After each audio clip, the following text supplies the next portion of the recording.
Hello friends, welcome back to our channel IT India. This is going to be session 6 for the series that we have started, AWS Tutorials for Beginners 2024. In this video, we are going to discuss the topic installation and testing of LAMP on Amazon Linux 2023. So we are going to follow all the steps to install LAMP, and let's start with the step first, prepare the LAMP server. So for preparing the LAMP server, you have to follow below mentioned commands and steps. First of all, to ensure that all the software packages are up to date, perform a quick software update on your instance by running this command sudo dnf update -y. But if you have recently launched your machine, then all the software must be already upgraded. Then you are not supposed to run any upgrade. But still, you can run this command just to verify. Then install the latest version of Apache Web Server and PHP for AL 2023 by running this command sudo dnf install -y httpd wget php -fpm php -mysqli php-json php-devel. So all these utilities and packages will be installed with this command. After that, install the MariaDB software packages. Use the dnf install command to install multiple software packages and all related dependencies at the same time. So here is the command for that, sudo dnf install mariadb 105-server, and you can see there is sudo in all the commands because you are supposed to be root user for running all these commands. But if you want to skip using sudo in all the commands, then you can switch to root user by running sudo -i command. Then you will not be supposed to use sudo in any of the single command. After that, start the Apache web server. So you can start the Apache web server by running this sudo systemctl start httpd command. So basically in Linux, there are most commonly two web servers, Apache and Nginx. So what these web servers do? So these web servers help in hosting the website on your EC2 machine. So with the help of web server only, your website will be able to run on any of the machine. It may be Windows or Linux. In Windows, there is different web server, I think IaaS. So now use the systemctl command to configure the Apache web server to start at each system boot. So basically, you have started the Apache web services here using this command systemctl start httpd. But this service will stop automatically if you stop the server. And if you start the server again, then this service will not start. So this is the behavior, not of just web server, but all the services in Linux instance, and not just AL 2023, in all the Linux instance. It could be RHEL, Ubuntu or anything, that if you stop the server, services will stop. And if you start the server, then you have to manually again start the services. But you can avoid that situation by running this simple command sudo systemctl enable httpd. So basically, if you enable any service, then you are not supposed to manually start the service once you reboot the server. So with this command, you will be able to make it start, or I can say automatically run at each boot. After that, you can verify that httpd is on by running the below mentioned command. Suppose you have run this command and you haven't got any error, but if it has worked properly or not, you can verify that by using this command sudo systemctl is enabled httpd, and then add security group rule to allow http port 80 connection to your instance if you have not already done so. So basically, you can see here port range should be 80, protocol should be TCP, and source should be 000/0, because if you are running web server, then definitely there is some website running on that web server, and websites are mostly publicly accessible.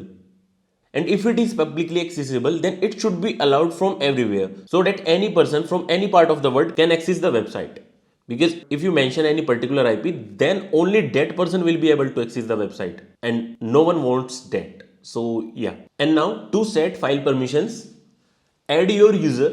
In this case, it will be EC2-user because we are using AL 2023. And instead of it, if we would have used any Amazon Linux AMI or RHEL AMI or CentOS, it would have EC2-user. But in case of Ubuntu, it would have been Ubuntu, and in case of CentOS, it could have been CentOS or EC2-user as well. That depends. So we have to add this user to Apache group by running this command sudo user mode -a-g Apache ec2-user. So basically we are just appending the groups here instead of overwriting, and then log out and then log back in again to pick up the new group and then verify your membership. So you can just exit, or you can close the terminal itself if you have connected using session manager or EC2 instance connect. I will show you just after a few seconds in the AWS console itself. And then to verify your membership in the Apache group, reconnect to your instance and then run the following commands, that is just groups, and then change the group ownership of /var/www and its content to Apache group by using this command sudo chon-r ec2-user :apache/var/www. After that, to add group write permissions and set the group ID on future subdirectories, change the directory permissions of /var/www and its subdirectories by running this command chmod 2775/var/www. And then there is one find command as well, so you need to run both. And then to add group write permissions, recursively change the file permissions of /var/www and its subdirectories by following below mentioned command. So now let's first do all these steps, and then we will go to step 2, that is test your LAMP, because our installation completes here, and after that we will have a look on step 2 to test our LAMP server. So let me go to the terminal. So here you can see that we already have one instance running. So I'm just going to connect to this one using EC2 instance connect. So yeah, it has been connected and I'm just starting to run the command. As I have already told you, like if you have recently launched the machine, then updates will not be required, and you can see here nothing to do. It is already completed. So there is no update. So this command hasn't worked. So basically this is not any error as such. After that, to install, we have to run this command, right? So yeah, I'm running it. It may take some considerable time, so I will skip some part from here. Yeah, this part is also completed now. So basically Apache web server and PHP have been installed now, and now we are going to install MariaDB here. So for that I am using the command that I have already mentioned in the PPT. So we have to type yes here because we have to allow it. So it is also complete now. Now we have to start the Apache web server. For that I am using this command that I have already told you. And now to verify if this has been enabled or not, we have to use this command enabled. It has created one symlink. So yeah, it has been enabled now. Here we have enabled the HTTPD service so that it runs on every boot, and we are not supposed to start it manually. And now to verify if it has been enabled or not, here you can see it is enabled already. And after that, what we are supposed to do, as I have already told you, we have to change the permissions. So basically we have to add this user, that is EC2-user. You can see we have been logged in using EC2-user. We have to change the groups of it to Apache and EC2-user. So yeah, here is the command. So now just to verify appended or not, we can see that still Apache is not there. So for that, as I have already told you, either exit from it and reconnect, or either close the session and connect to the instance again. So I'm just going to connect again because their Apache group is not getting reflected. So yeah, we are connected again. So let me type the groups command. Here we can see the Apache now and EC2-user as well. So yeah, it has worked properly. And now we have to change the permissions of /var/www. So I'm doing that as well. Yeah, it has been changed as per the requirement. And now we need to add group write permissions. For that, yeah, this command has also worked. Now to add group write permissions, as we have already discussed in the PPT, yeah, it has also worked. So as of now, the commands that we have discussed till here has been run successfully on the instance. Now comes the step 2, test your LAMP server. So for that, create a PHP file in Apache document root. So for that you need to run this command, And after that, in a web browser, type the URL of the file that you just created. This URL is the public DNS address of your instance, followed by slash and the file name. Like this, you can see http my public DNS amazon aws.com phpinfo.php. Okay, so first I am going to run this command as per the requirement. So this command has worked successfully. Now what is the public DNS of our instance? How we can check that? So here is the public DNS of our instance. So we have to copy it, and then what will be the name? It should be phpinfo.php. So let's see if it works or not.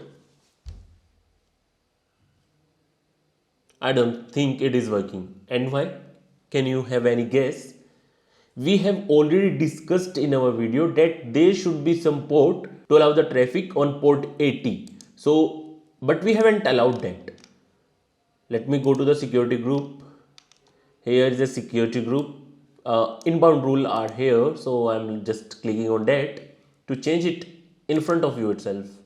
So you can see here only port 22 is allowed. So you have to change that. So I'm allowing HTTP port here from everywhere, and for the safer side I am also allowing HTTPS because web server generally runs on that port as well. So anywhere. So save the changes. Okay, now give it a try. Yeah, it has worked even before refreshing it. So this is the expected output. This is confirming that our web page is running successfully. This is the thing that I wanted to show you, but you have already seen in the practical itself. And in case you don't see this page there, then you can verify the packages which are installed by using this command. Let me go to the instance itself. Here it is. Paste the command. Yeah, it has been installed already, but we are not getting any issues, so it is expected output here. But in case you are not getting this package here, then you may not see this web page there. So make sure that it is already there. Now delete the phpinfo.php file. Although this can be useful information, it should not be broadcast to the internet for security reasons as per AWS. So we are going to delete that file by using this command. In front of you, let me just delete it right now. So here I am deleting it, and let me try to refresh this page. Yeah, file not found. It is not working anymore. Web page is working, but that file is not there. So yeah, and after that, secure the database server. So for securing the database server, start the MariaDB server by running this command, and then you need to run MySQL secure installation. Here's the command itself. And then if you do not plan to use MariaDB server right away, stop it. You can restart it whenever you need it by using this command. You can stop it, sudo systemctl stop MariaDB. As we have already discussed, for stopping most of the services, in fact all the services, you just need systemctl stop and then the service name. And then one more important point, troubleshooting. So for troubleshooting the issues like I can't connect my server using a web browser. For that you have to verify, is the web server running?